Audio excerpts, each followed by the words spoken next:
Back in 1994, my brother Josh was working as an on-site technician for a large phone company. His role was twofold. Firstly, to set up the new lines, and secondly, to find the problem with and fix broken landlines.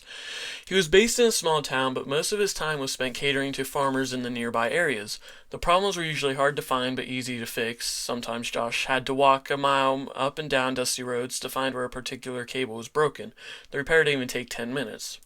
One of those calls in August of 1994 led to a rather large family-owned farm. A girl called Casey had called in from a neighbor's house saying that the family's phone was dead.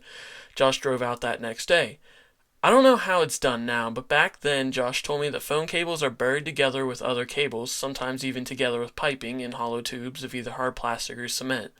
In areas where that wasn't possible, the cables were usually placed on high poles, but in rural areas where not at all houses were connected to the electric grid, it was sometimes more cost-effective to lead the wire, covered in thick plastic coating, simply along a road. When Josh was called out to the farm, those ground-led cables were usually at fault. A machine drove over the cable, an animal ripped it out, or maybe some bored kid cut through it. Either way, those jobs kept Josh employed, and so he didn't mind driving along the country road, stopping every few meters to stop potential breaks. The MacDonald farm was an easy case. Already while on the route to their house, Josh spotted the ripped cable. It was a clean cut, and the separated ends had been pulled apart for several meters. Josh figures it was likely a plow or similar device, a simple accident, likely done by the farm owners themselves. He had all the right tools, and Josh fixed the cable break within half an hour. Then he drove to the farm to tell the family good news and make sure that the problem was fixed. He arrived at the MacDonald farm around 4 p.m. The heavy wooden gate was open, and so Josh drove his van straight inside and to drive up to the house. When he turned into the gate, Josh saw a cow lying on the driveway. He was used to that. He honked the horn to shoo the cow away. Usually that worked, but this particular all-brown cow refused to move. Josh slowed down, drove closer, and tried the horn again. Longer this time. Still, the cow didn't move. There was no way around the cow other than drive into a ditch next to the driveway, and Josh didn't want to risk breaking the car. Finally, just a few steps away from the cow, he stopped and let the motor roar. When the animal still didn't react, Josh, carefully and well aware that a diseased cow might attack him without warning, got out of the car. He grabbed his toolbox from his back, then slowly walked around the car to pass the animal from behind. Only then, 2 steps in front of the car, did he notice a puddle of dark brown dried blood around the animal. The animal was lying with its head on the floor and towards the direction that Josh had come from. He saw a large gaping cut through the brown throat and 3 long slits along the enlarged stomach. Josh was on edge, but not seriously worried.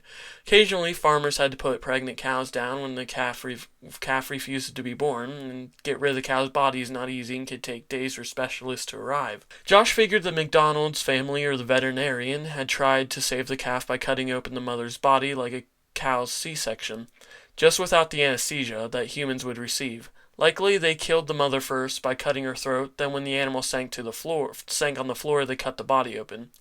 From the looks of it, Josh concluded they hadn't succeeded. The bulge in the cow's body was clearly visible.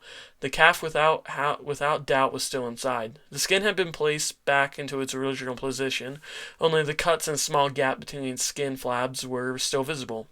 Josh resisted the urge to look inside the animal's body. Holding his nose, Josh walked around the cow and further towards the farm. The driveway was long. To his right was a pasture with several cows. Some were standing, but most were lying on the grass, chewing their cud. To Josh's left was a thick cornfield that made him feel slightly uneasy. Josh reached the farmhouse about 5 minutes later. He called out and rang the doorbell, but there was no response. He knocked against the wooden door and called it out again. He thought they might be out trying to organize the removal of the cow's dead body in the driveway. To make sure that they weren't just overhearing him, Josh turned to the right and circled the house. He glanced through the windows while he passed them, first the kitchen, then living room window, but everything inside seemed calm and dark. At this point, before he saw it, Josh told me he began to feel uneasy. There was nothing unusual except the dead pregnant cow, but still he felt a tingling in his legs and back like the warning of bad news. Then he turned the corner. Josh only saw the scene for a few seconds, but he says he still remembered it today in a vivid detail, like a photograph burned into his brain. A large dog lay on its back porch. Its body was slit open lengthwise, and the organs and intestines were pulled out. Right next to the dog's body lay the bodies of an older couple. The man's body was naked, his head separated from the body and placed between the legs. 2 large cuts went through his body, one from the throat to the groin, and one from the left to the right through his abdomen. His intestines were pulled out of place to the left of the body, near the dog. The woman's body was dressed, but the clothes were cut open. A deep cut went through her throat and a large sideways cut through her abdomen. She too was gutted, but what Josh remembers the most, the thing he still had nightmares about, are the bloody spots where her breast should have been. There were two straight cuts, as if someone had carefully sliced the breasts off the body. Both the man and the woman's eyes and mouths were sewn shut with thick, dark thread. The man's lips were split in several places, as if he had forcibly opened his mouth, but the threads had been stronger than his lips. Josh threw his toolbox on the floor and ran. He turned back around the corner, ran back in the driveway towards the dead cow. While running, he saw that some of the cows in the pasture were looking at him, following his movement, but most of them were still on the floor. Most of them still hadn't moved. Around one of them, he noticed a large dark puddle on the grass. Josh ran so fast that twice he nearly fell over the stones or potholes. He stumbled towards the cow, curved to the left around the body, and ran around the back of his car to get to the driver's seat. Just before he reached the driver's door, Josh stepped dead in his tracks. The cow was still there, but the flap of the skin was pushed further open. The bulge was gone inside the cow's abdomen, where Josh had thought the baby was now just a large gaping hole. Panicked, Josh ripped the car door open. He screamed when he felt the thick, brown, red liquid on the door handle. Still, he pulled the door open, looked inside the car, and jumped on the driver's seat. He felt a large, squishy ball exploding when his feet pressed on the accelerator. He looked down to his feet to see what it was, and just in that moment noticed movement in a cornfield to his left. He slammed the key in the ignition, turned it, heard the howl of the motor, threw the car in reverse, and hammered his foot through the squishy mass back on the accelerator. The movement in the cornfield came closer. The car moved backward and swerved. Josh was barely able to avoid driving into the ditch as at the side of the driveway. He slowed down to regain control of the car, saw the corn being pushed to the side, and then pushed again hard on the accelerator. The car sped backwards through the wooden gate and back on the country road, back in the driveway. Just when it was out of the driveway and back in the road, Josh saw a figure emerging from the cornfield, a few steps away from the cow.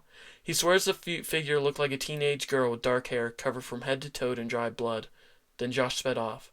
Josh walked in the police station with Cow's heart still stuck around his foot. The newspaper article said the MacDonalds didn't even have any children.